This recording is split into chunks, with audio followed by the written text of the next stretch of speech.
saudara-saudara kaum muslimin rahimakumullah.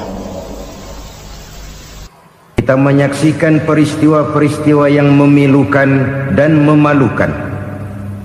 PHK terjadi di mana-mana. Pengangguran meningkat, harga-harga membumbung tinggi, daya beli rakyat semakin lemah.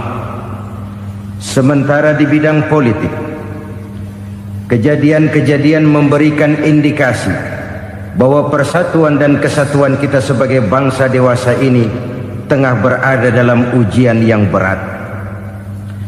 Pada jumpa kita kali ini, tanpa bermaksud untuk mencari kambing hitam dari bencana yang kita hadapi, saya ingin menyampaikan sebuah hadis yang diriwayatkan oleh Imam At-Tabarani dari Ibnu Abbas bahwa Rasulullah sallallahu alaihi wasallam bersabda, "Khamsun bi khamsin." Ada 5 perkara yang dapat menimbulkan 5 macam bencana. Mari kita renungi hadis ini satu demi satu sebagai bahan introspeksi buat kita semua dalam menghadapi bencana yang tengah berlaku sekarang ini. Yang pertama, ma naqasa qaumul ahda illa sullita alaihim aduwwuhum. Apabila suatu kaum sudah mengingkari janjinya, maka mereka pun akan dikuasai oleh musuh-musuh mereka. Sederhana saja nampak kalimat dalam hadis ini. Apabila orang sudah mengingkari janji, mereka akan dikuasai oleh musuh-musuh mereka sendiri. Dan musuh kita yang paling utama saat ini adalah kemiskinan dan kebodohan. Kenapa itu terjadi? Karena kita mengingkari janji kita sendiri. Di saat awal-awal berdirinya Orde Baru, kita pernah berjanji untuk melaksanakan Pancasila dan Undang-Undang Dasar 45 secara murni dan konsekuen. Kita berjanji bahwa kita akan menegakkan pemerintah yang bersih dan berwibawa. Itu semua pada permulaannya. Waktu demi waktu berjalan, kita lupa dengan janji yang kita ucapkan itu. Ketuhanan yang Maha Esa kita ucapkan, tapi kesetanan yang luar biasa yang kita lakukan. Kemanusiaan yang adil dan beradab yang kita dengungkan, tetapi kemanusiaan zalim dan biadab yang kita praktekkan. Sederhana saja saudara, hampir setiap pejabat pada posisi-posisi kunci, di awal-awal ia memangku jabatan itu, biasanya ia mengucapkan sumpah dengan lafaz demi Allah bahwa dalam melaksanakan jabatan ini saya tidak akan menerima hadiah atau pemberian dalam bentuk apapun. Itu pada permulaannya. Lama-lama rupanya hadiah itu asik juga, mulai diterima. Lama-lama dirasa kurang, mulai menagih. Dan akhirnya terjadilah praktek yang disebut suap menyuap, semir menyemir, dan lain sebagainya. Kalau ini sudah menjadi kenyataan, bagaimana kita mau menegakkan pemerintah yang bersih dan berwibawa? Undang-Undang Dasar 45 menyatakan bahwa bumi, air, dan seluruh kekayaan negara dikelola oleh negara bagi sebesar-besar kemakmuran rakyat. Yang terjadi adalah bahwa kita merasa mewakili rakyat untuk menikmati harta dan kekayaan negara, sehingga rakyat banyak tidak bisa ikut menikmatinya. Menumpuklah harta itu sehingga terjadilah pepatah, gunung ditimbun, sumur digali. Yang kaya semakin kaya, yang miskin semakin terpuruk. Kita ingkar dengan janji yang kita ucapkan di awal-awal kita bergerak. Kita ingkar dengan janji pada saat kita mengatakannya dengan menyebut nama Allah, dengan mempertaruhkan nama Tuhan. Sehingga pada akhirnya jabatan pun mengalami tender. Sudah menjadi rahasia umum. Orang mau jadi lurah mesti mengeluarkan uang. Mau jadi camat mesti mengeluarkan uang. Mau jadi wali kota, bupati, bahkan gubernur, itu ada pasarannya. Secara logika, Kalau orang memperoleh satu jabatan karena banyak mengeluarkan uang, tentu pada saat ia mengeluarkan uang, ia sudah punya pemikiran, modal pasti pulang, modal pasti kembali. Kalau orang memperoleh suatu jabatan karena banyak mengeluarkan uang, maka langkah pertama yang dia lakukan setelah memangku jabatan itu ialah bagaimana uang bisa kembali, bagaimana modal bisa pulang. Kalau modal sudah pulang, pikiran berikutnya bagaimana supaya dapat untung. Lalu kapan mau bekerja untuk kepentingan rakyat? Itu nomor 18. Kemudian kalau ada proyek-proyek besar, pertanyaannya ialah bukan apakah proyek ini bermanfaat bagi rakyat, apakah proyek ini layak untuk diteruskan, tetapi yang jadi pertanyaan paling utama ialah bagian saya berapa duit dari proyek ini. Kita bisa lihat proyek, mega proyek lahan 1 juta hektar di Kalimantan Tengah, triliunan rupiah, dan proyek itu gagal. SD Impres bulan ini diresmikan, bulan depan retak. Jembatan-jembatan bulan ini gunting pita, bulan depan runtuh. Kita ingkar dengan janji. Kita berkata kita bekerja untuk kepentingan rakyat, tapi kita tidak pernah mengenal rakyat itu. Apabila suatu kaum sudah mulai mengingkari janji, maka mereka akan dikuasai oleh musuh-musuh mereka. Akibatnya tersusunlah barisan-barisan sakit hati yang makin lama makin menjadi bola salju, menggelinding membesar, dan kemudian terjadilah hal-hal yang tidak kita inginkan lagi. Apabila suatu kaum sudah mengingkari janji, maka mereka akan dikuasai oleh musuh-musuh mereka. Ini penyebab bencana yang pertama. Kita tidak konsekuen. Tadinya kita dengan lantang teriak-teriak berantas korupsi, ganyang korupsi. Pada waktu kita belum mendapat kesempatan. Setelah kita naik punya kesempatan, rupanya korupsi enak juga dirasa. Terjadi pergeseran nilai, orang luntur, kehilangan idealisme awal. Lalu untuk menghibur diri, menutup kesalahan, kita gunakanlah pepatah bahwa tidak ada gading yang tak retak, bahwa kita harus mikul dhuwur mendem jero. Itu semua cuma sebagai dalih agar kesalahan kita tidak dibicarakan orang lain. Padahal kita sendiri yang mengingkari janji. Kita yang keluar dari komitmen awal kita. Kita berjanji melaksanakan Pancasila dan Undang-Undang Dasar 45 dengan murni dan konsekuen. Kita berjanji untuk menegakkan pemerintah yang bersih dan berwibawa. Namun dalam kenyataannya itu tidak kita laksanakan dengan sebagaimana mestinya. Kita bergeser, kita mengalami proses degradasi, peluncuran nilai, dan akhirnya terbentuklah barisan-barisan sakit hati yang semakin lama semakin membesar itu. Kita harus introspeksi. Memang kalau zaman sedang susah, biasanya kambing hitam laris, tukang kompor gentayangan.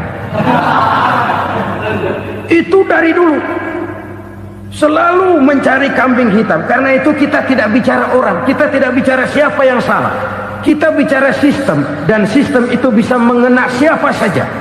Kalau orang sudah mulai mengingkari janji, bergeser dari komitmen awal, itu sudah mulai ia mengalami proses peluncuran, proses degradasi. Ini penyebab yang pertama.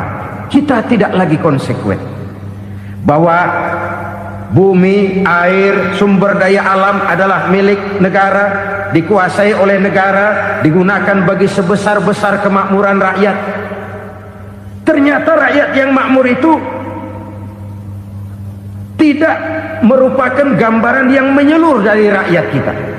Undang-undang dasar kita menganut ekonomi kekeluargaan, tapi yang kita praktekkan adalah ekonomi keluarga. Kalau bukan keluarga nggak dapat proyek. Kalau bukan keluarga nggak dapat macam-macam. kekeluargaan kita rubah menjadi keluarga, timbullah penyakit nepotisme. Kita bergeser, kita ingkari janji, dan kita anggap kita atasnamakan rakyat. Rakyat cuma sekedar jadi address, rakyat cuma sekedar jadi alamat, tetapi kehidupan mereka tidak banyak berubah dan tidak banyak terangkat. Kaum muslimin rahimakumullah, ini penyakit yang pertama, penyebab bencana yang pertama. Yang kedua, kata Nabi, wa ma hakamu bighairi ma anzalallah, apabila hukum yang diterapkan sudah tidak lagi bersumber dari hukum Allah, illa fasya fihimul faqru, maka akan bertebaranlah kemiskinan di mana-mana. Ini artinya apa? Apabila hukum tinggal sebuah stempel, apabila hukum sudah diatur menurut kepentingan, apabila hukum sudah tidak lagi ditegakkan secara adil, maka kemiskinan merambah di mana-mana. Hukum diatur menurut selera orang yang sedang berkuasa, maka yang benar bisa jadi salah, yang salah bisa jadi benar. Hukum dalam kenyataan hidup berlaku seperti pisau. Pisau itu kan saudara lihat, yang namanya pisau dimanapun itu tajamnya ke bawah, ke atas tumpul. Kalau hukum itu, kalau untuk rakyat, hukum itu tajam bukan main, cepat sekali dilaksanakan. Tapi giliran menengah ke atas, yang gedean dikit berbuat salah, hukum tumpul. Hukum pura-pura tidak dengar, akibatnya terluka rasa keadilan rakyat. Satu kasus rakyat diam, dua kasus rakyat diam, tiga kasus rakyat diam, kasus terakumulasi di hati rakyat, luka rasa keadilan, dan itu menjadi sumber bencana. Penjarahan, kita tidak setuju itu, tapi kita harus melihat kausalnya. Itu kan tidak berdiri sendiri, itu kan karena terlukanya rasa keadilan rakyat, melihat kesempatan ini tidak merata. Kalau rakyat ini yang ngajukan kredit ke bank, walaupun jumlahnya cuma jutaan, ratusan ribu, susahnya 17 setan. Tapi ada orang-orang tertentu yang agunannya palsu, jaminannya palsu, bawa kata belece, bukan cuma miliaran, triliunan kredit bisa keluar. Terluka rasa keadilan, hilangnya kesempatan. Rakyat cuma dapat kesempitan, jarang dapat kesempatan. Dari lukanya rasa keadilan ini, memang ya entah lipstik, entah basa-basi, dibentuklah tim ini, dibentuklah badan pengawas ini, dibentuklah tim ini. Kalau membentur tahu, hancur tahu. Tapi kalau tim yang dibentuk membentur karang, bukan karangnya yang hancur biasanya, timnya yang bubar. Kenapa? Yang dibentur batu karang yang sangat keras.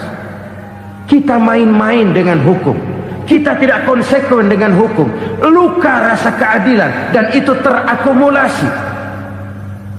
Edi Tamsil, rakyat tahu, terakumulasi, menguap begitu saja. Kasus-kasus lain rakyat tahu, menguap begitu saja. Ketidakadilan terakumulasi, mengendap di hati rakyat, menunggu ledakan. Pada saat sumbu meledak, rakyat tidak bisa dibendung lagi. Oke, kita tidak setuju dengan penjarahan, tapi jangan melihat itu sebagai peristiwa yang berdiri sendiri. Kenapa itu terjadi? Kausalnya kenapa? Oke, kita tidak setuju memang, tapi yang dijarah oleh rakyat kan memang cuma untuk perut. Yang dijarahkan beras, yang dijarahkan televisi, yang dijarahkan kulkas yang masih bisa dihitung, yang memang real untuk kebutuhan rakyat. Penjara-penjara berdasi kepala botak yang menguras uang rakyat habis-habisan, enak saja melenggang dalam kehidupan ini. Makin terluka rasa keadilan rakyat. Apabila hukum yang diterapkan sudah menyimpang dari keadilan yang diajarkan Allah, fasyafihimul fakru, bertebaranlah kemiskinan. Aneh, memalukan, memilukan. Sebuah negara agraris yang katanya pulaunya hijau royo-royo, gemari Palau Jenawi Toto Tentrem Kertoraharjo, yang tahun 93 pernah mendapat penghargaan dari FAO, Badan Pangan Sedunia, sebagai negara yang berhasil dalam swasembada pangan. Sekarang ini kita terpaksa betul beli beras dari Vietnam, beli beras ke Kamboja, beli kedelai dari Kamboja. Kenapa? Lahan sawah kita habis ditanami pabrik. Teknologi kita, teknologi loncatan yang non-applied, tidak terpakai oleh kita. Lantas lahan yang tidak bisa kita tanami, kita paksakan lahan-lahan gambut menjadi tanah pertanian yang subur dengan biaya triliunan, dan kita gagal. Kita cari jarum dan kapak hilang. Kita mau jadi negara industri dengan loncatan teknologi yang maju, kita lupakan pola pijak kita sebagai negara agraris, dan akhirnya kita kecolongan. Lihatlah dewasa ini, rakyat kita antri sembako di mana-mana. Di sebuah negara agraris, ketidakadilan melahirkan kemiskinan, kemiskinan moral dan kemiskinan material. Kemiskinan moral, rakyat nggak percaya lagi sama pejabat. Rakyat mengalami krisis figur. Orang alah lu ngomong dah ma ember.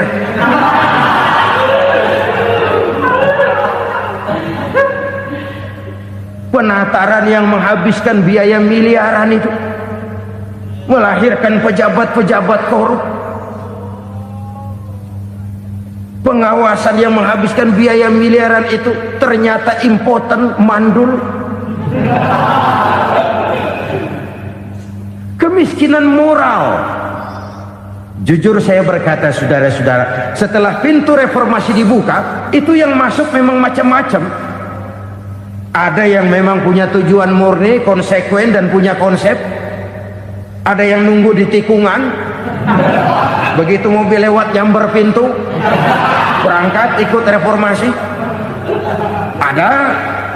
Ada yang memanfaatkan momentum, mumpung untuk nyampein unek-unek, ngerti enggak, pokoknya ngomong.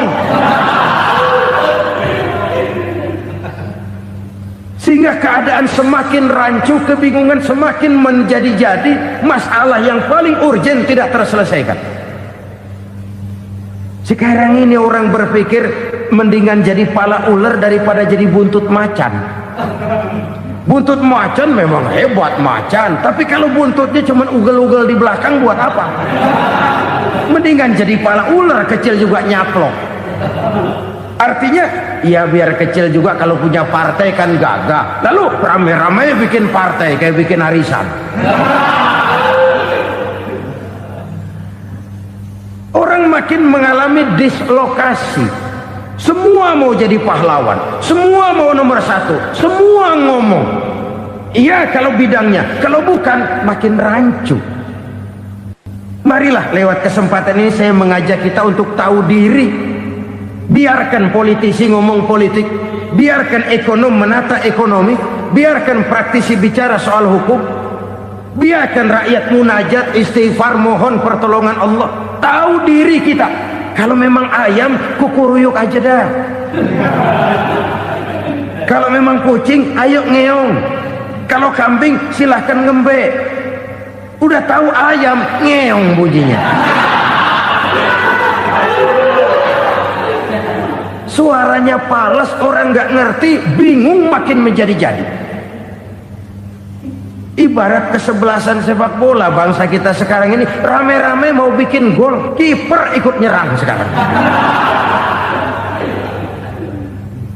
Memilukan dan bahkan memalukan. Wa ma hakamu bighairi ma anzalallah illa fasyafihimul fakru.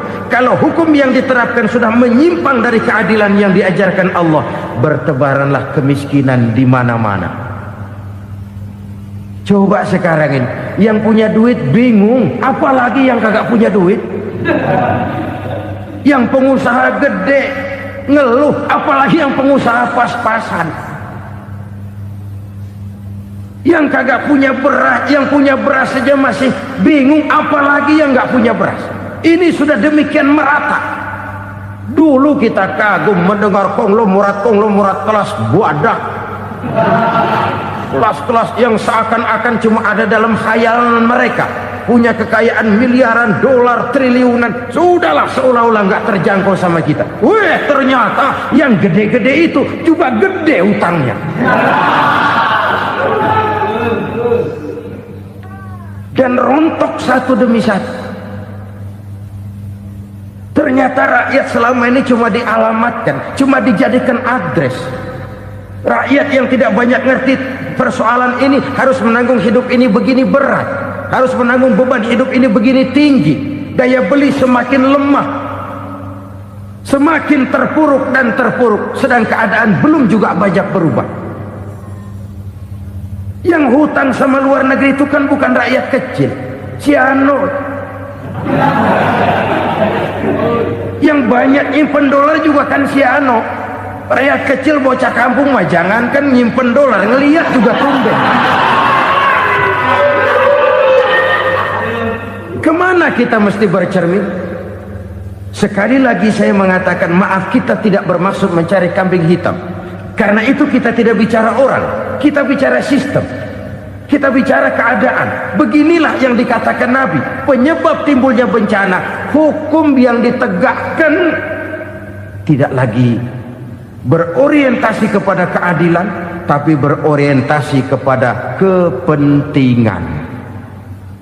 Akhirnya bentuk hukum seperti pisau, tajam ke bawah, tumpul ke atas. Hukum cuma buat rakyat kecil, tetapi kelompok menengah ke atas kadang-kadang kebal dari perlakuan hukum. Maka bertebaranlah kemiskinan. Iya, kemiskinan moral berupa lukanya rasa keadilan. Kalau rasa keadilan terluka, orang kan nunggu kesempatan, saudara. Iya, dia nggak bisa ngomong, iya, dia nggak sanggup action, iya, dia nggak bisa tunjuk rasa, tapi hatinya kan, kapan ada kesempatan, kapan ada waktu, tunggu. Hatinya mesti begitu. Sehingga begitu ada kesempatan, terjadilah hal-hal yang tidak terhindarkan. Dan itu ekses, bukan reformasi. Jangan seperti sebuah dialog saya dengan seorang abang beca. Saya bertanya, bang, ya, abang tahu nggak reformasi? Tahu. Ustaz, apa? Pembakaran. Terus penjarahan, lalu perkosaan. Itu reformasi. Itu yang saya lihat. Nah, itu yang dia lihat. Saya tentu tidak menyalahkan abang beca kita, karena memang itu yang dia lihat dan sejauh itu wawasannya. Tapi ini indikasi bahwa banyak rakyat kita yang belum bisa menggunakan kebebasan secara bertanggung jawab. Padahal kebebasan tanpa tanggung jawab tirani. Sebuah contoh gampang-gampangan. Saya beli radio, saya setel di kamar saya, lalu saya bilang, ini radio gue. Yang beli gue, pakai duit gue setel di kamar gue, sekeras-kerasnya, gak ada urusan sama orang lain. Itu kata saya. Tetapi tetangga saya sebelah rumah kan boleh juga ngomong begitu. Kata tetangga saya, ini mata gue, yang ngantuk gue tidur di kamar gue, kenapa suara radio lu nyampe kemari? Artinya apa ini? Kebebasan saya nyetel radio dibatasi oleh kebebasan tetangga saya yang mau tidur. Tidak ada kebebasan mutlak. Kebebasan mutlak tanpa tanggung jawab kembali akan melahirkan tirani, kembali akan melahirkan pemaksaan kehendak. Dan itu lagi-lagi bukan demokrasi. Saudara-saudara kaum muslimin rahimakumullah.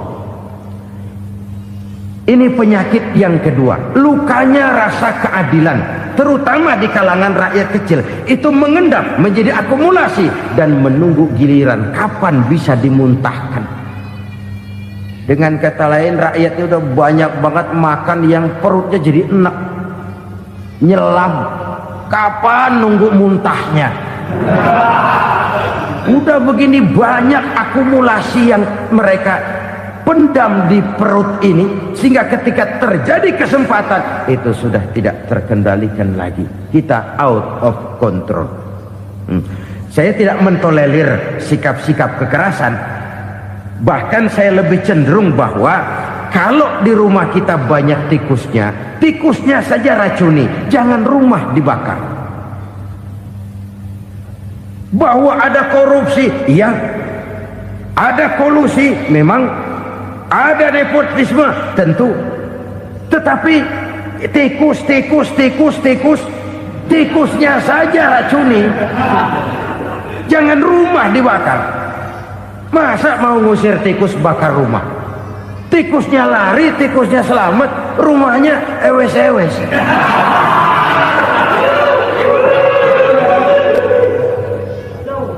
Tikus selamat, rumah nggak punya, masalah nggak terselesaikan dengan sebagaimana yang kita harapkan. Kita sepakat ini negara hukum, dan di hadapan hukum semua manusia itu sama. Itu prinsip yang diajarkan Allah. Al-musawat bainan nas fi takalifil ahkam. Semua manusia sama dalam berhadapan dengan hukum Allah Subhanahu wa ta'ala. Kalau hukum sudah pandang bulu, itu jelas yang enak yang banyak bulunya. Siapa yang banyak bulunya? Monyet. Kalau hukum pandang bulu, monyet keenakan.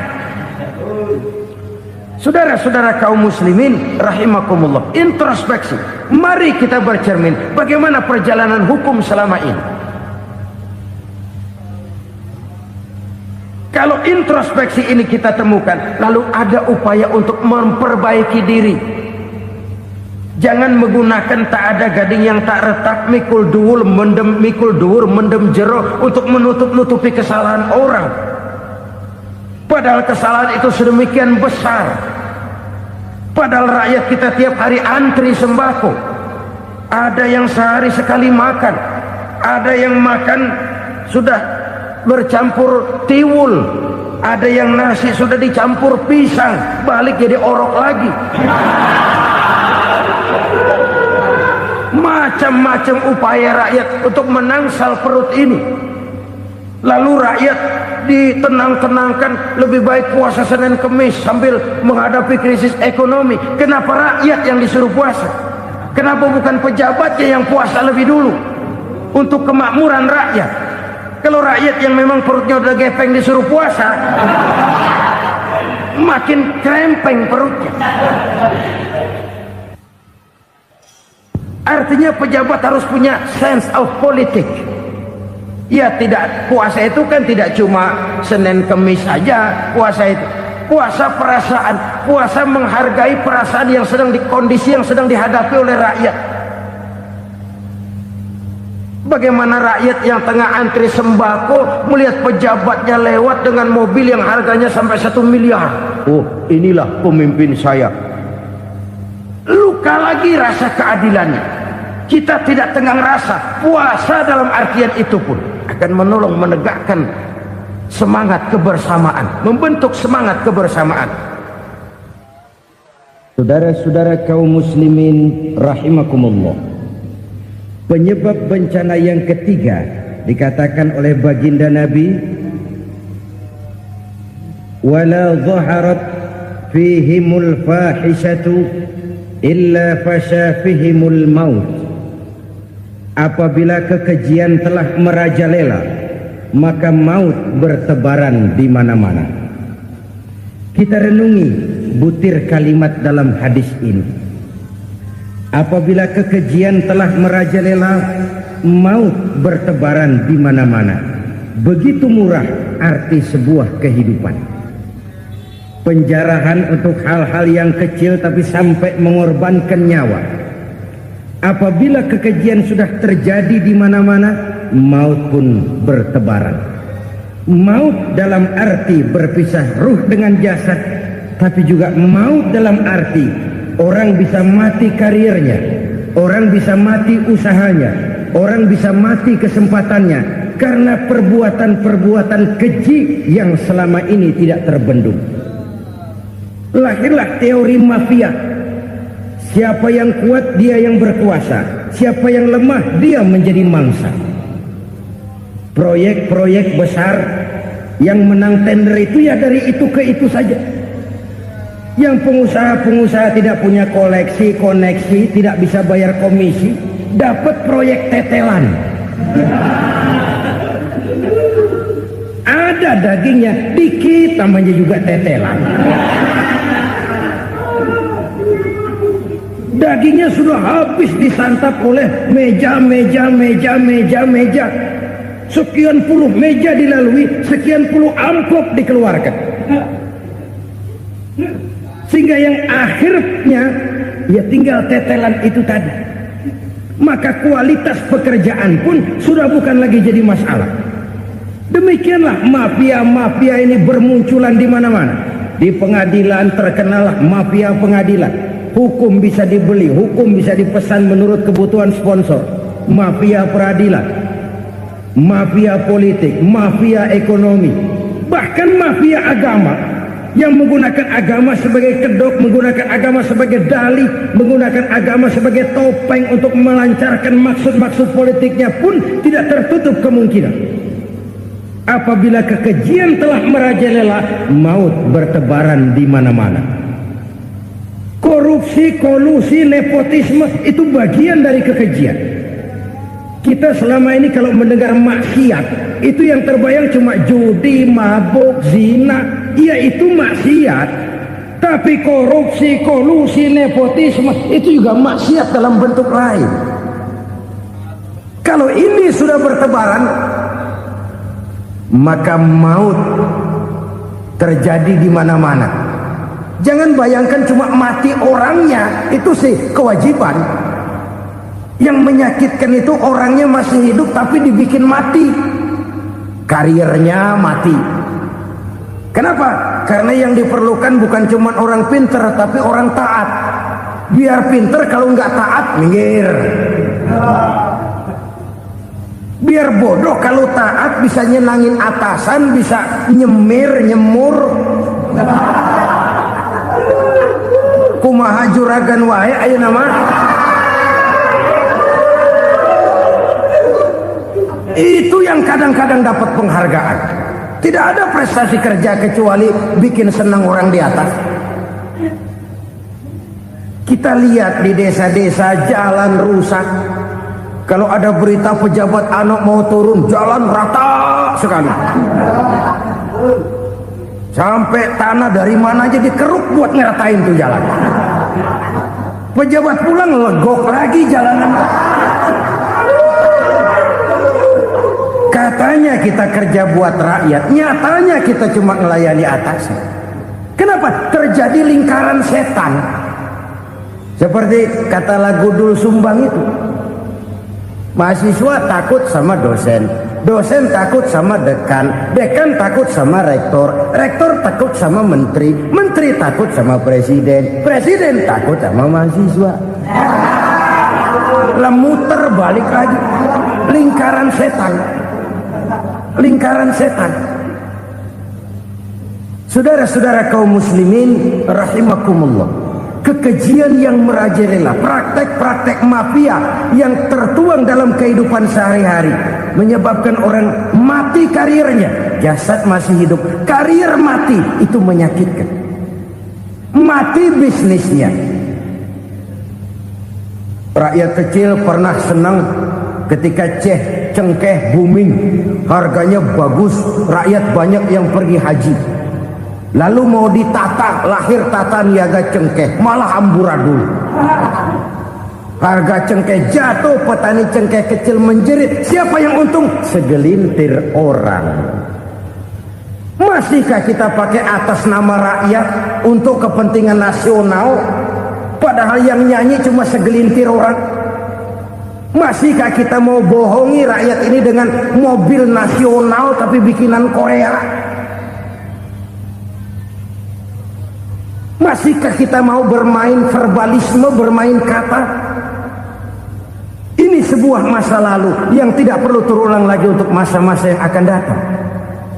Kekejian merajalela, orang mati karir, bisa mati usaha, mati bisnis. Usahanya maju, dirangkul, hancur. Usahanya maju, dipukul, hancur, tenggelam. Bahkan yang memilukan dan memalukan badan-badan usaha milik negara itu dikebiri sedemikian rupa sehingga tidak menghasilkan hal-hal yang bermanfaat buat negara. Saudara-saudara kaum muslimin rahimakumullah, kalau nafsu yang sudah mengatur itu semua, maka kekejian pun merajalela.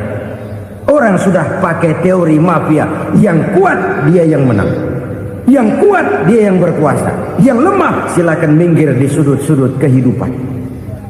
Kalau kekejian seperti ini merajalela, maut bertebaran di mana-mana. Banyak orang mati karirnya, banyak orang mati usahanya, banyak orang mati imajinasinya.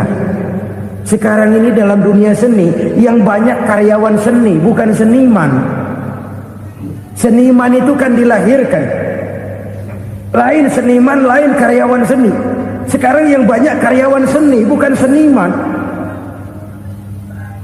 Mati karier, mati imajinasi, mati improvisasi, sehingga kehidupan persis sinetron. Sinetron itu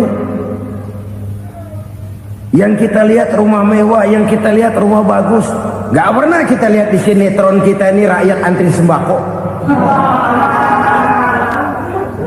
Kita dijejali hal-hal yang indah, yang wah, yang membuat kita tenggelam dalam gaya hidup instan, tenggelam dalam gaya hidup wah. Kita lupa dengan realitas keseharian di tengah-tengah masyarakat kita.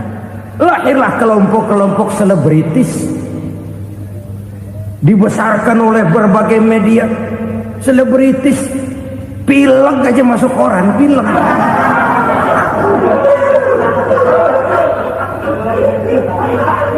Rakyat yang pingsan antri beras nggak masuk koran. Rakyat yang semaput antri minyak nggak masuk koran. Selebritis panok masuk koran.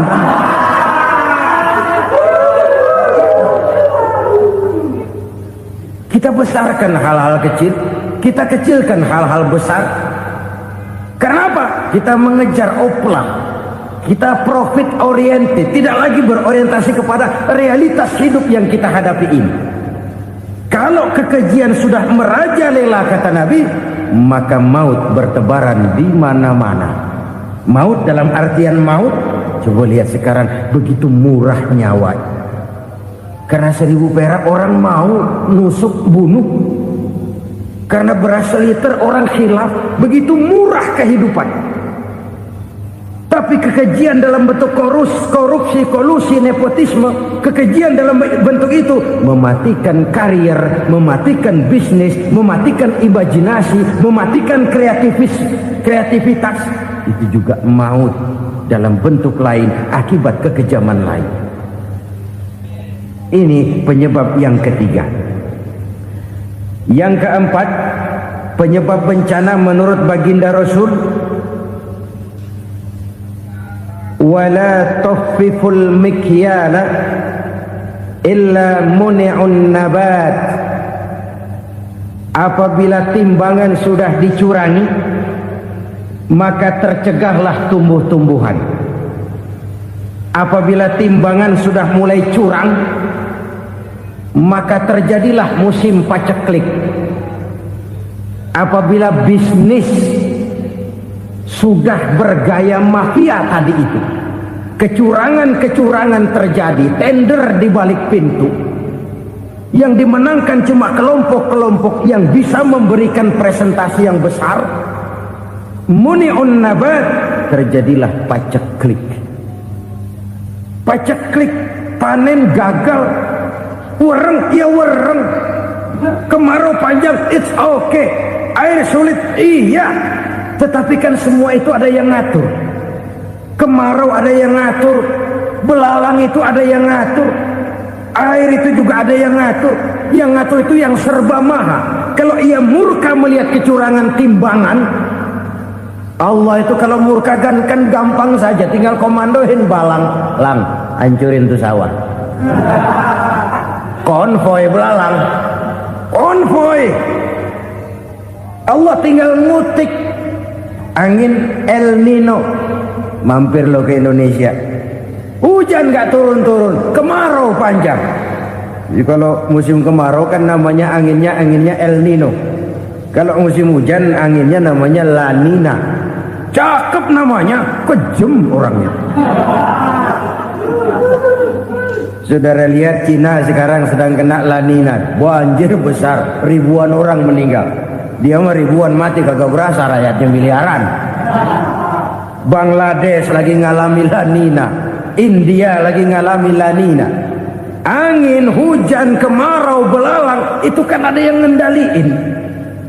Kuncinya bukan di belalangnya, kuncinya bukan di peredaran matahari berputar, kuncinya di atas yang mengatur semua itu. Kalau timbangan sudah mulai curang, pengusaha sudah nggak mau jujur, apa nggak bikin perut jadi mual.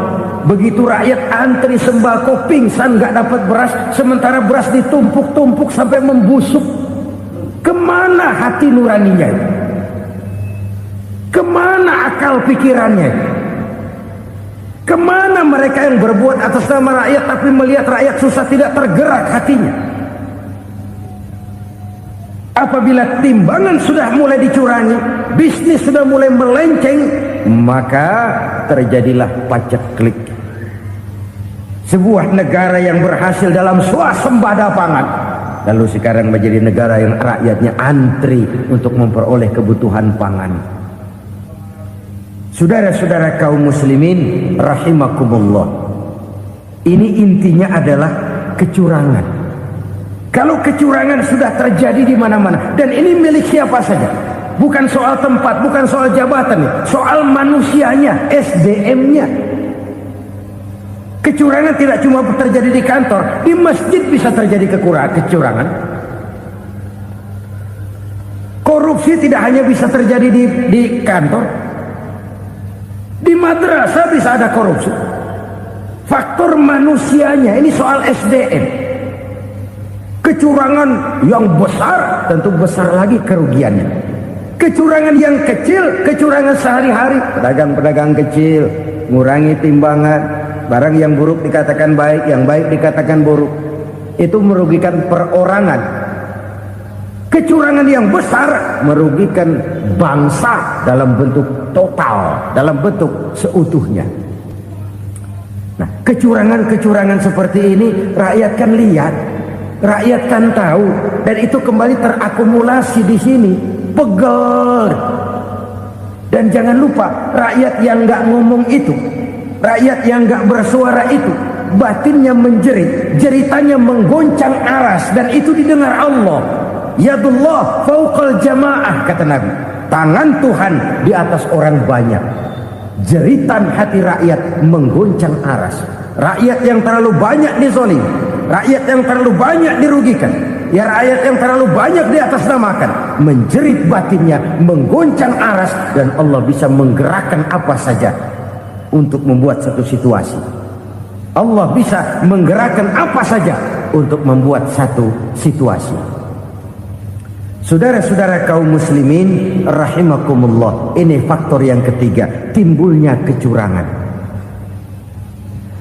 Faktor yang keempat maksud saya. Yang kelima, penyebab timbulnya bencana menurut baginda Nabi, wala muni'uz zakat wala muni'uz zakat illa hubbisa anhumul qatru. Apabila zakat enggan dibayar, maka tercegahlah qatrun. Qatrun ini kalau bahasa kita sembako. Maka tercegahlah kebutuhan-kebutuhan yang kita perlukan. Ini, kita tidak meragukan bahwa yang kita tuju adalah masyarakat yang adil dalam kemakmuran dan makmur dalam keadilan. Nah, antara kemakmuran dan keadilan ini memang sering tidak bisa berjalan seiring. Pada saat kemakmuran kita kejar, ekonomi kita pacu, ada nilai-nilai keadilan yang tertinggal. Pada pada saat nilai keadilan kita tegakkan benar-benar, ada unsur-unsur kemakmuran yang terabaikan. Oke, kita bisa mengatakan kasus. Oke, kita bisa mengatakan itu sebagian kecil. Tapi kalau sebagian kecil, lama-lama kan jadi sebagian besar. Oke, kita mengejar kemakmuran. Pertanyaannya, kemakmuran untuk siapa? Oke, kita berikan kelompok tertentu kue yang besar dengan harapan nanti dia bagiin kuenya kepada yang kecil-kecil. Tapi kenyataan, mereka yang dapat kue besar akhirnya malah lupa diri dan lupa daratan. Mau makin besar, malah memeras yang kecil-kecil ini. Sekarang kan yang kecil modali yang besar. Ramai-ramai buka bank, ternyata kamuflase. Uang banknya untuk kredit perusahaannya sendiri. Nasabahnya rakyat kecil. Artinya apa? Rakyat kecil disuruh modalin orang yang udah gede. Ini kan sumber geledek urusan.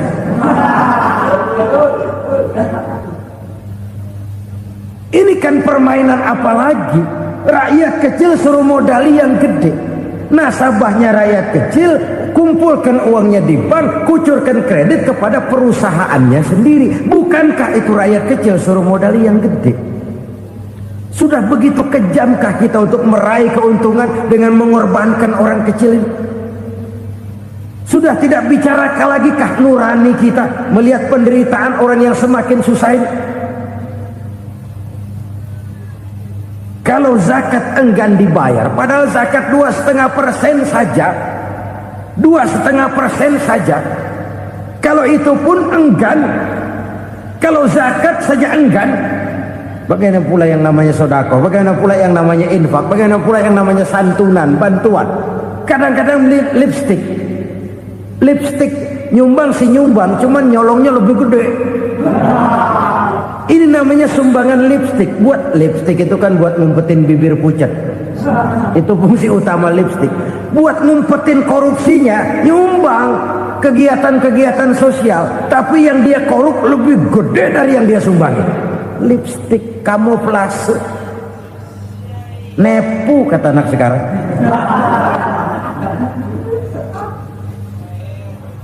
Saudara-saudara kaum muslimin rahimakumullah. Demikian berat kewajiban zakat ini sampai di zaman Sayyidina Abu Bakar pernah keluar komando perangi orang yang enggan membayar zakat. Perangi. Karena fungsi zakat adalah menjembatani antara si kaya dengan si miskin. Bahwa ada kemiskinan itu Qur'ani. Allah menyatakan, aku melebihkan rezeki sebagian kamu dari yang lain. Ini kan kesenjangan. Allah melebihkan rezeki sebagian kamu dari yang lain. Ada itu. Tetapi itu berjalan secara nature. Nah, kalau direkayasa, yang kaya semakin kaya, yang miskin semakin terpuruk, yang sudah besar dapat proyek besar, yang kecil dapat tetelan. Ini kan rekayasa namanya. Kesenjangan yang direkayasa ini yang kita harus kikis. Nah, fungsi zakat menjembatani dari sisi sosial. Dari sisi pribadi, Nabi berpesan, zakku amwalakum biz zakat. Bersihkan hartamu dengan zakat. Sekarang ada istilah nyuci uang. Uang hasil korupsi itu bisa dicuci, dijadikan uang bersih. Bukan pakai rinso, bukan. Pakai politiknya koruptor, diolah sedemikian rupa sehingga jadi uang resmi. Sudah memutik, itu termasuk yang disebut kejahatan kerah putih, white collar crime. Kejahatan kerah putih, kejahatan pakai dasi, kejahatan kelas kakap. Makanya orang mendingan goblok kagak bener daripada pinter kagak bener. Goblok kagak bener itu gampang ngurusinnya. Pinter kagak bener, ini yang berabe bener ngurusinnya.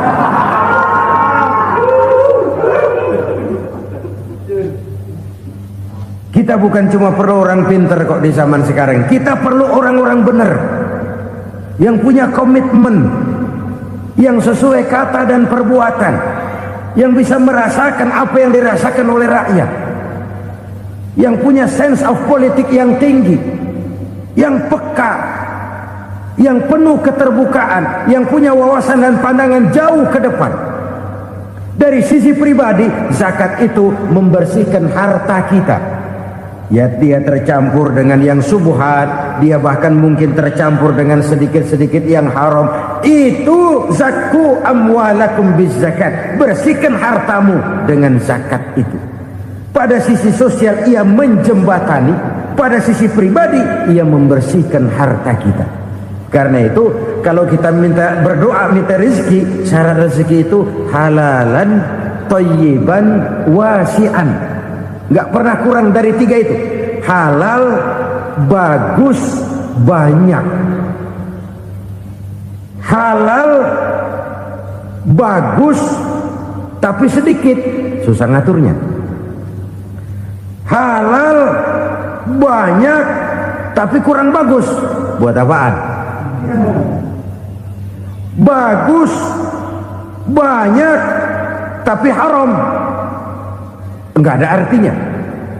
Sebab kata Imamul Ghazali, kalau kau terlalu suka memakan makanan yang haram, dikunyah masuk ke dalam perut besar, digiling oleh perut besar, menghasilkan energi, menggerakkan sel-sel pembuluh saraf, kau juga akan cenderung berpikir yang haram.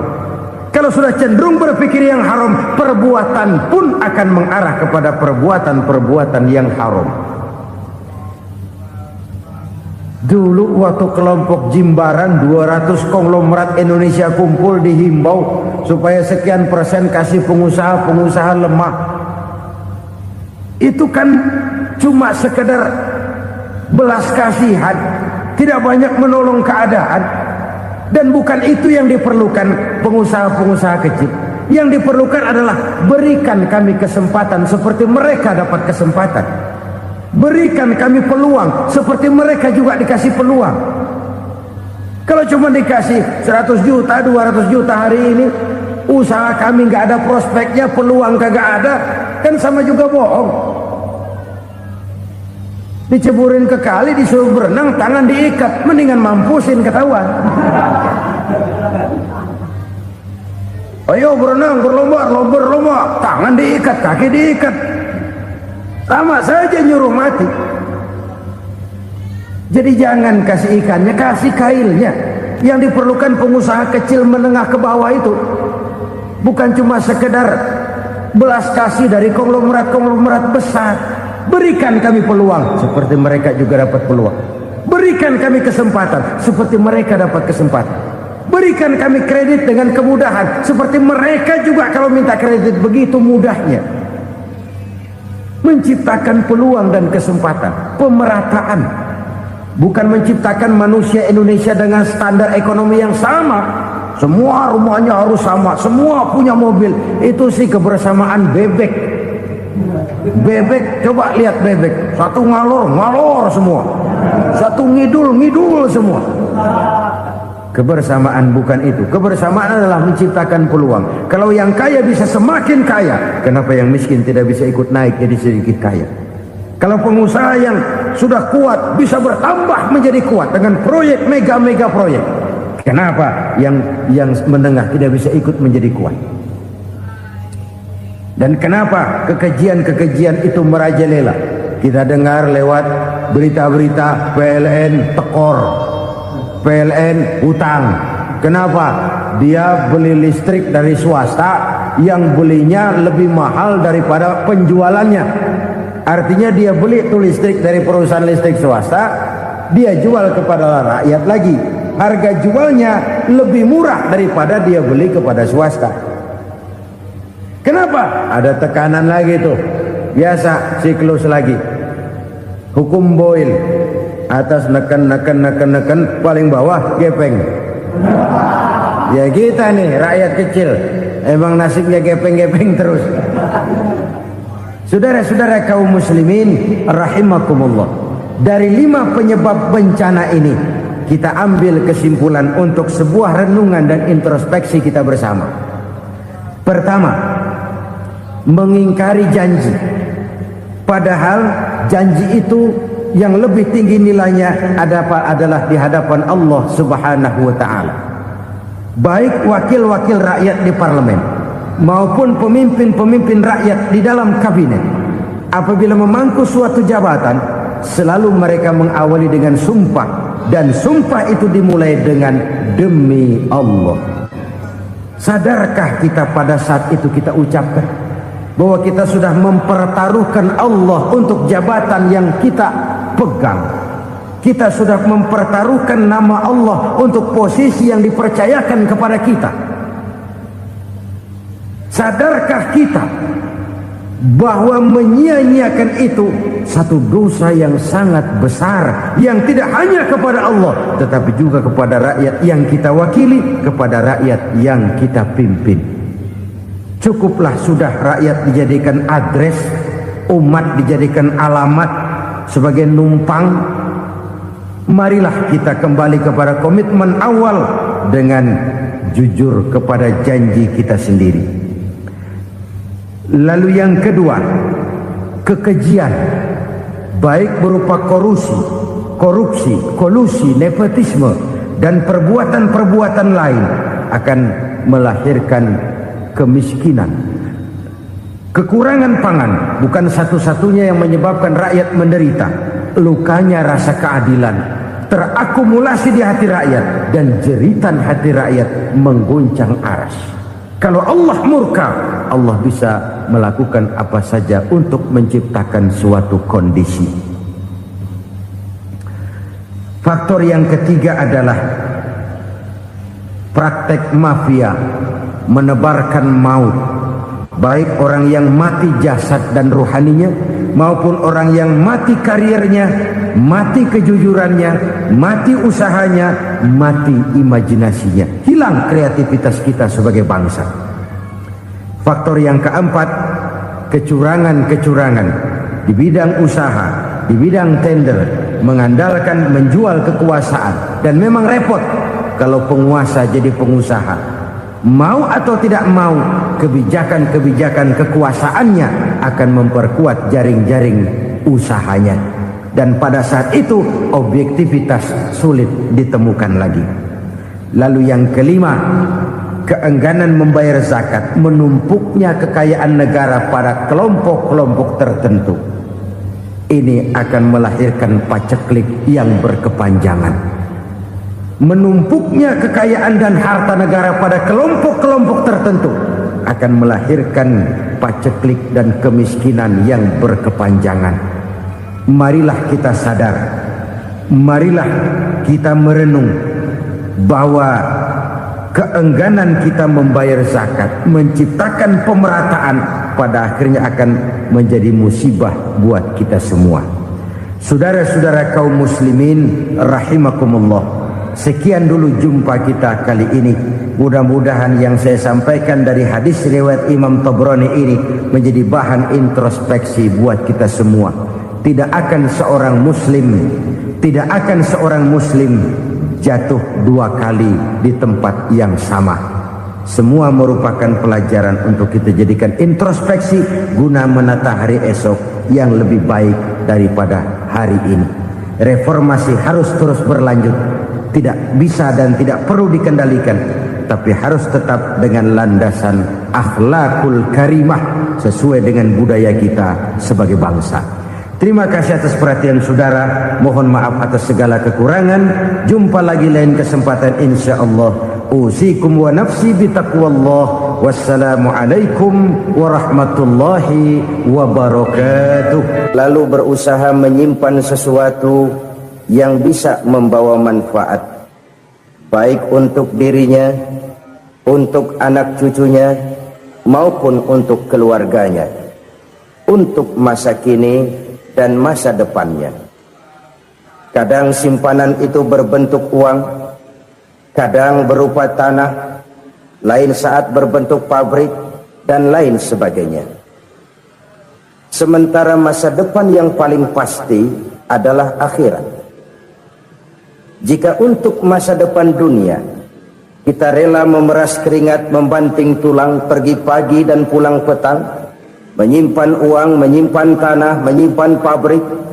Pernahkah kita merenung jika satu saat kiamat datang, kita dibangkitkan dari kubur masing-masing, berdiri di padang mahsyar untuk mempertanggungjawabkan seluruh kegiatan hidup kita di dunia ini, lalu kita akan menuju ke alam akhirat. Sudahkah kita mempunyai simpanan untuk akhirat kita? Pada pertemuan kali ini saya ingin menyampaikan sebuah hadis di mana Rasulullah sallallahu alaihi wasallam bersabda, "Arba'un min kanzil jannah." Simpanan sorga ada 4 macam. Yang pertama, ikhfa'us sadaqah, menyembunyikan sedekah. Saudara-saudara kaum muslimin, sebagaimana yang kita maklum bahwa Allah Subhanahu wa taala melebihkan sebagian rezeki dari kita terhadap yang lain. Ada yang kaya, ada yang setengah kaya, ada yang miskin, ada yang setengah miskin, dan selanjutnya. Ada yang gajinya kecil tapi penghasilannya gede. Ada yang penghasilannya gede tapi nggak punya gaji. Ada juga yang memang gajinya gede dan penghasilannya gede. Kelebihan rezeki merupakan sunnatullah dan tidak harus membuat kita merasa lebih dari yang lain. Bahkan sebaliknya, kelebihan itu harus membuat kita ringan tangan untuk menolong mereka yang memang memerlukan pertolongan. Kalau saudara diberikan ilmu, maka pertanyaan akhirat cuma satu: ilmumu kau amalkan untuk apa? Kalau saudara diberikan umur yang panjang, pengadilan akhirat juga bertanya satu: umurmu kau habiskan di mana? Tapi kalau saudara diberikan harta, pengadilan akhirat akan bertanya 2: hartamu kau dapat dari mana? Kau belanjakan kemana? Dari mananya ditanya, dan kemananya juga ditanya. Oleh karena kita akan dimintakan pertanggungan jawab, maka amanah yang bernama harta ini harus kita gunakan dengan sebaik-baiknya. Ada penggunaan yang merupakan kewajiban, itu zakat namanya. Ada penggunaan yang sewaktu-waktu, itu infak namanya. Ada yang lebih sewaktu-waktu lagi, dan itu sedekah namanya. Zakat dia terikat oleh haul dan nisab, oleh putaran batas waktu dan ukuran dari harta itu sendiri. Sedangkan infak terikat oleh situasi dan kondisi perekonomian seseorang. Sedangkan sedekah tidak terikat dengan apapun. Dalam kondisi seperti apapun kita bisa melakukan sedekah dengan yang terkecil sekalipun. Sampai-sampai Rasulullah sallallahu alaihi wasallam mengajarkan, la tahqiranna minal ma'rufi syai'an walau an talqa akhaka biwajhin talik. Atau ada hadis, tabassumuka fi wajhi akhika laka shadaqah. Senyumanmu kepada temanmu adalah sedekah. Jadi untuk melakukan sedekah tidak harus dalam berbentuk uang. Dengan ilmu kita bisa sedekah, dengan tenaga kita bisa bersedekah, dengan pikiran kita bisa bersedekah, bahkan senyum kepada teman itu pun sedekah. Jadi kalau sedekah dengan uang memang belum punya uang, nyengir aja banyakin. Itu asal pada tempatnya, jangan lalu ketemu tiang listrik cengengesan. Tentu tidak pada tempatnya dan tidak wajar. Nah, sedekah yang paling dicintai Allah adalah sedekah yang disembunyikan. Artinya jauh dari sifat riya. Kan kadang-kadang ada orang sedekah itu disebutkan namanya. Apa tidak bagus? Kalau memang niatnya ikhlas, ya bagus-bagus saja. Untuk memberikan sugesti kepada yang lain. Di Fulan bin Fulan nyumbang sekian, diumumkan.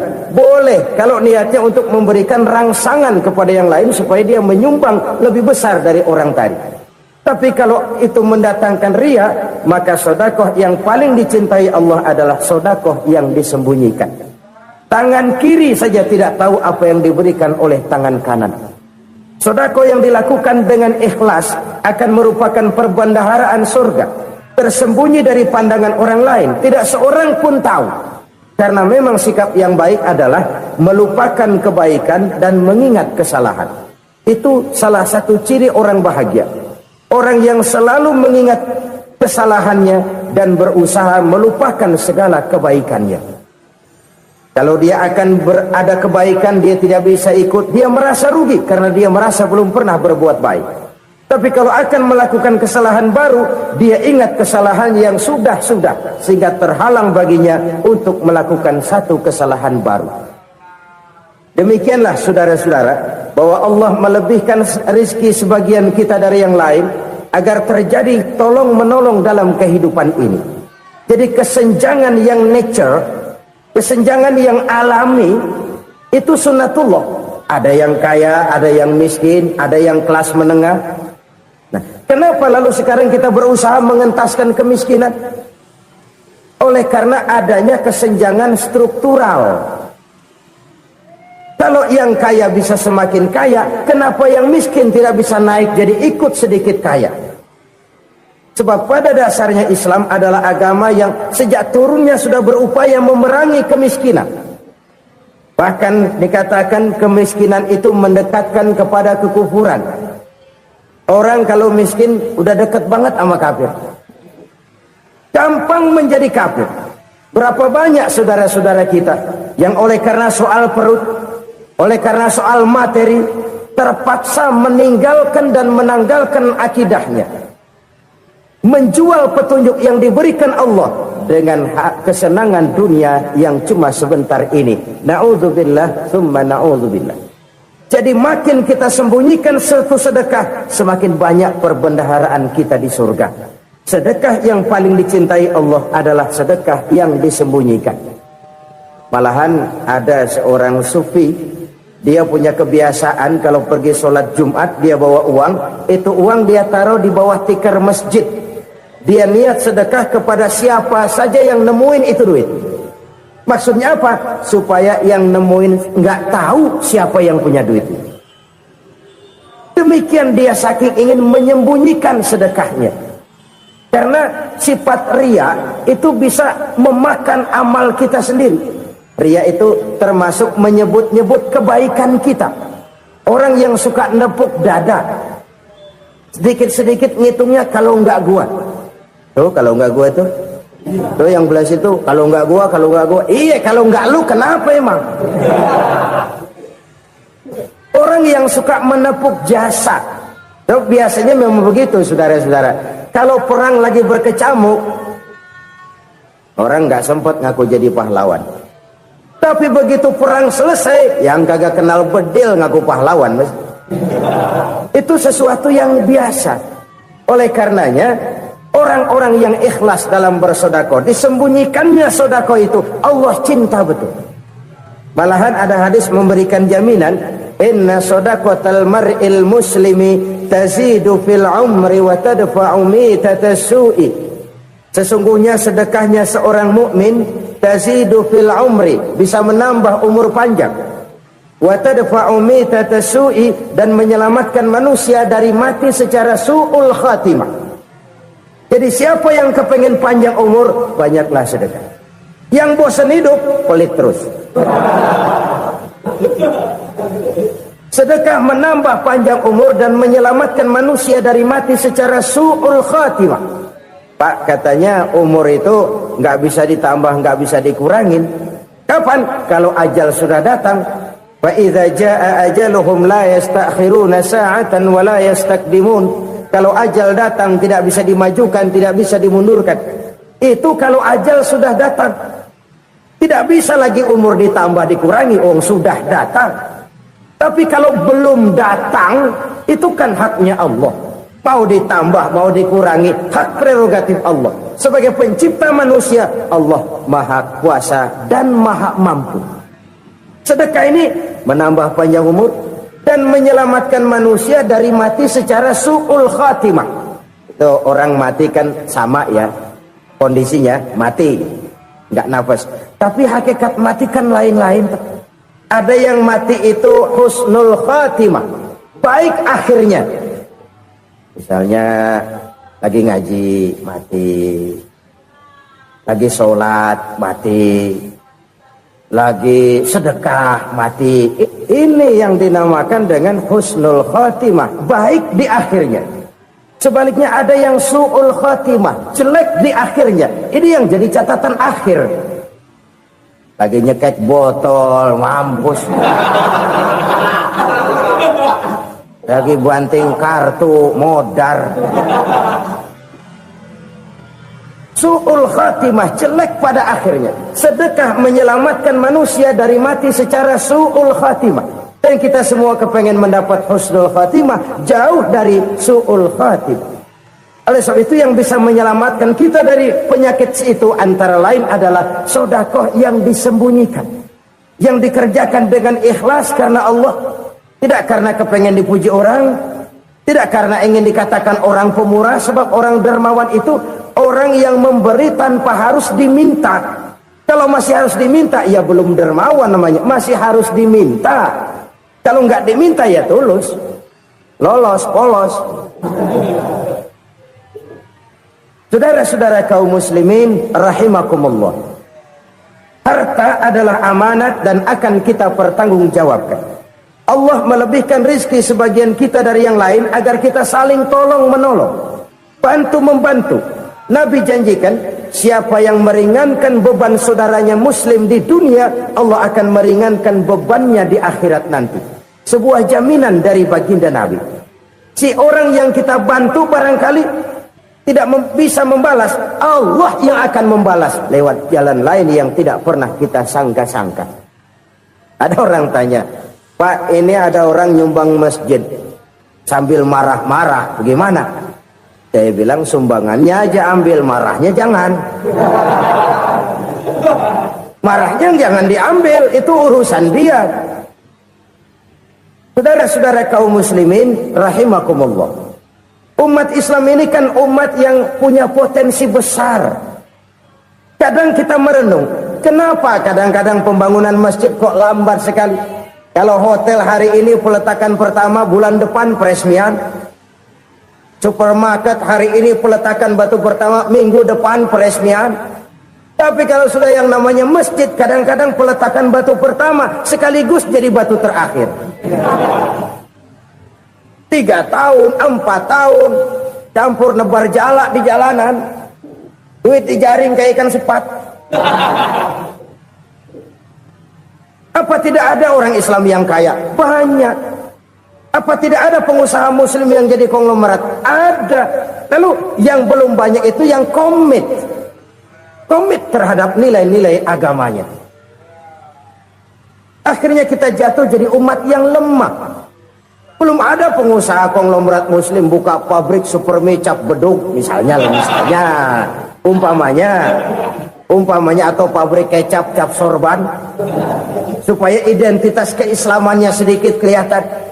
Kita jatuh jadi umat yang lemah karena potensi tidak terinventarisir dengan baik. Kita ini ibarat kompor yang cuma matengin nasi orang lain. Potensi kita dimanfaatkan oleh orang lain. Ukhuwah Islamiyah kita baru terbatas kepada silaturahmi. Ukhuwah di bidang ekonomi kita lemah, ukhuwah di bidang kebudayaan kita lemah, apalagi ukhuwah di bidang politik kita lebih rapuh lagi. Padahal ukhuwah itu adalah totalitas kehidupan manusia, menyangkut ipolek sosbud, memerlukan nilai-nilai ukhuwah. Jadi oleh karena itu mari kita menyadari, di dalam harta kita, walaupun kita yang cari, pergi pagi, pulang sore, peras keringat, banting tulang, di sana ada harta anak yatim. Di sana ada hak masjid. Di sana ada hak pesantren. Di sana ada hak jihad. Berbahagialah seseorang apabila dia oleh Allah dijadikan keran. Keran itu menyimpan air, tapi tidak untuk dirinya, tapi disalurkannya kepada mereka yang memang memerlukannya. Saudara-saudara kaum muslimin rahimakumullah, ini yang pertama. Jadi perbendaharaan surga adalah menyembunyikan sedekah. Orang lain nggak tahu, kita pun nggak pernah ngitung-ngitung. Kita anggap lewat begitu saja, padahal itu deposit akhirat. Satu. Yang kedua, perbendaharaan surga itu apa? Wa kitmanul musibah, menyembunyikan kesulitan. Kadang orang takut menghadapi kesulitan, tapi makin kita merenung, hidup ini kan sebenarnya urusan. Takut sama urusan, ya jangan hidup. Tandanya orang hidup itu kalau punya urusan. Urusan melupakan problem. Problem sering menimbulkan kesulitan. Kesulitan bukan untuk ditakuti, tapi untuk diatasi dan dicarikan jalan keluarnya. Siapa sih orangnya yang gak pernah sulit-sulit? Makin tinggi status sosialnya, makin gede urusannya. Makin tinggi kualitas imannya, makin berat tingkat kesulitannya. Cuma memang yang namanya enak itu seperti pelangi. Biang lala itu nggak pernah di atas kepala kita, di atas kepala orang melulu. Lu sih enak lu, kata kita. Dia juga bilang yang enak kan lu. Pelangi itu nggak pernah di atas kepala kita. Kata tukang beca, aduh enak ya naik Mercy. Kata tukang beca, apa yang di dalam mobil Mercy? Aduh enak bener tukang beca, di jok ngeringkuk ngorok pulas bener. Saya kamar pakai AC, sejuk, tempat tidur sutra, empuk, alga, spring bed, kulak kulik nggak bisa pulas kalau belum minum Valium, belum tidur. Enak bener tukang beca, di jok ngorok nggak tahu wetan kulon. Si tukang beca bilang yang di Mercy enak, yang di Mercy bilang tukang beca enak. Inilah enak, nggak pernah di atas kepala kita, di atas kepala orang lain melulu enak itu. Nah, saudara-saudara, yang merupakan perbendaharaan surga itu orang yang bisa menyembunyikan kesulitan, baik pribadi ataupun rumah tangga. Nih terutama rumah tangga yang jadi soalnya. Kadang-kadang kita ini kalau senang, sebaliknya kalau senang kita diam, kalem aja, cuek. Banyak banget duit kita bawaan, diam aja udah. Malah ketemu orang takut. Tapi begitu susah, sekampung tahu.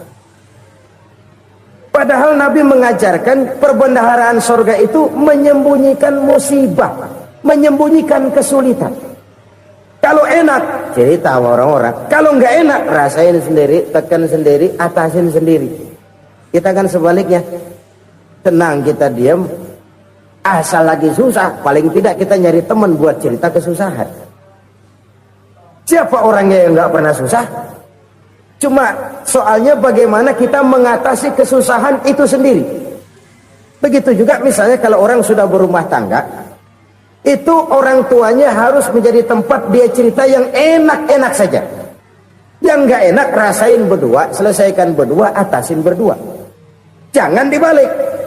Asal senang diam, giliran susah saja. Maknya laporan. Terbalik. Bisa menjaga security informasi. Maka nama bayam keluar diam, malah seluitan. Enak amat lo makan daging ayam. Security informasi. Saudara-saudara kaum muslimin rahimakumullah, ujian yang terberat itu yang pernah diberikan kepada para nabi, para rasul, para aulia, para ulama. Makin tinggi keimanan, makin berat bentuk kesulitan. Ayo saya kemukakan satu contoh saja. Ada seorang nabi yang kaya, nabi kaya, namanya Nabi Ayub. Iblis kalau orang begini kan keki, ibadahnya rajin,